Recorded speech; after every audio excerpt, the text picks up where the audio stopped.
Hi, this is Nehal Kazim, and this is the Ad Tips for Ad Pros podcast, where we teach entrepreneurs and marketers how to grow their businesses with direct response advertising. And in today's video, I want to share with you the third step of the ad method, which is the funnel.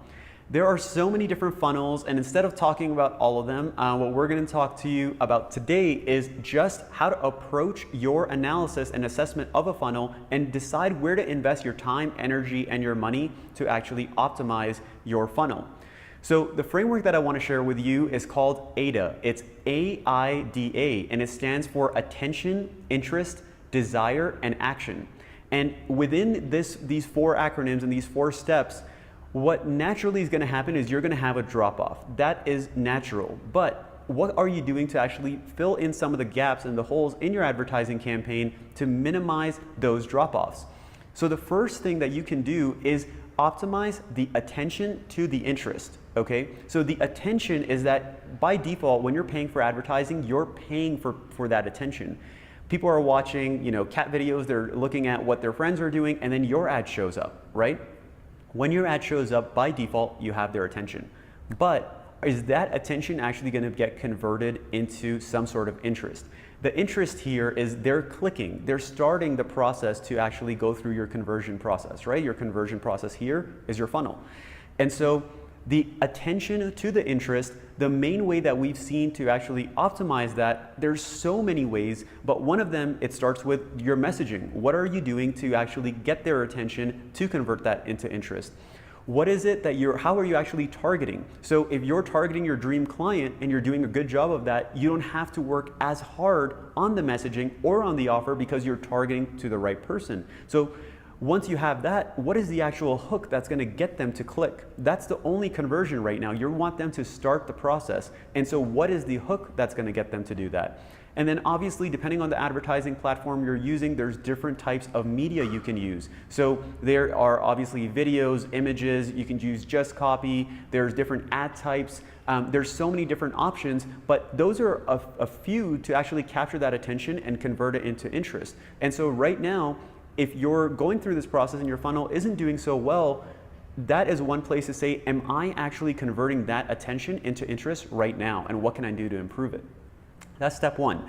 The second step is, now that you have their interest, how are you converting that into desire? So one of the things that I'm getting more obsessed with is creeping people on Instagram. And I'm doing that with celebrities, with brands, with everything, especially like community pages. There's all these different types of pages that are out there. And I'm studying the way people are trying to manipulate me and convince me to buy stuff.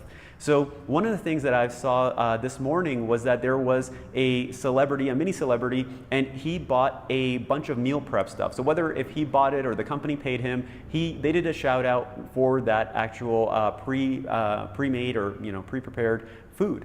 And so I said, cool, let me check it out. So I clicked through, I went to their Instagram page, and the first thing is, you can only put one link on your Instagram profile. So I'm assuming that's the type of link that you're going to put that's designed to convert. I went to that link, and the only thing that was really there is buy now and a little bit of information, and then their footer of their site. That was it. And so if I'm in the process of considering, and they got my attention, they paid this guy to create this promotion, they gave him a bunch of food, they got me over to their Instagram profile, now I'm creeping them, I went to their site, and now I don't really know exactly what they do, I don't know how they do it, I don't know if the pricing is fair, I don't know anything, and most importantly, I don't know how to convert that interest into some sort of desire. I am not interested in buying from them at this point because I got confused, right? So there's ways to simplify that process, and they just didn't do that for me.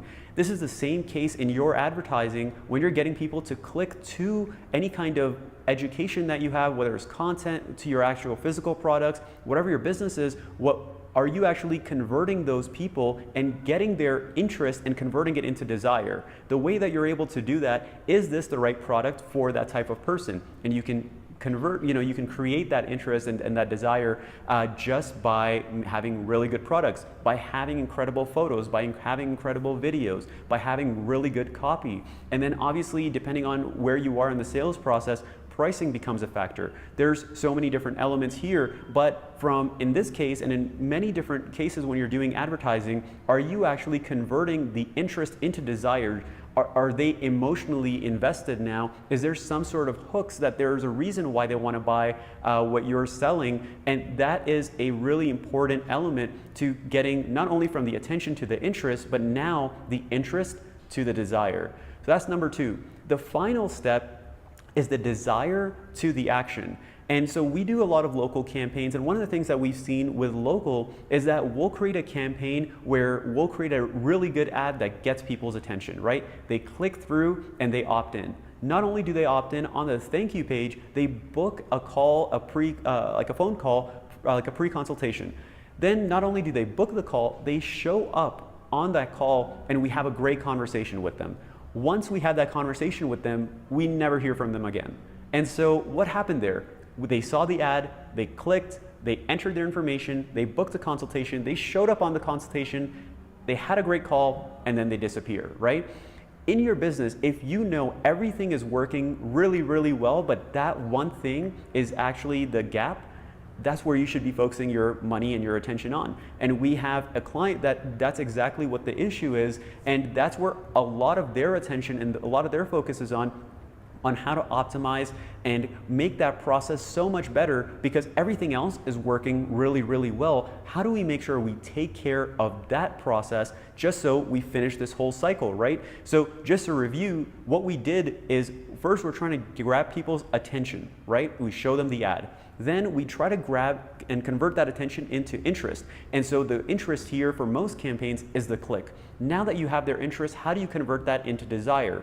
That desire is created within copy, images, video, retargeting, email campaigns, and a really good offer. There's so many different elements, but now you convert that into desire. Now that you have that desire, how do you convert that into action? And so this whole process is required to convert just a stranger into a customer and get that customer to buy over and over again. So those are the main 3 choke points of the main 3 reasons why a funnel isn't converting. Are you converting the attention into interest, interest into desire, and then desire into action? The biggest thing I want you to get out of this video and this episode is that not what the framework is or how all this works at all. What I want you to focus on is where are you not going to put your attention, your energy, and your money. That is way more important because then you can focus exactly where it is that's going to make the most amount of money for you. Sometimes it's not a lower cost per click. Sometimes it's not a lower cost per lead. It's not just optimizing your copy on the front end ad. There are other elements to this, and you have to know where to focus on optimizing your company and optimizing your advertising campaign. And if it is the Facebook side and you're not doing a good job right now from that attention to that interest, then you can invest all of that time, energy, and money in just that step so you can graduate and go to the next step of the process. So hope this was helpful. I'll catch you on the next one.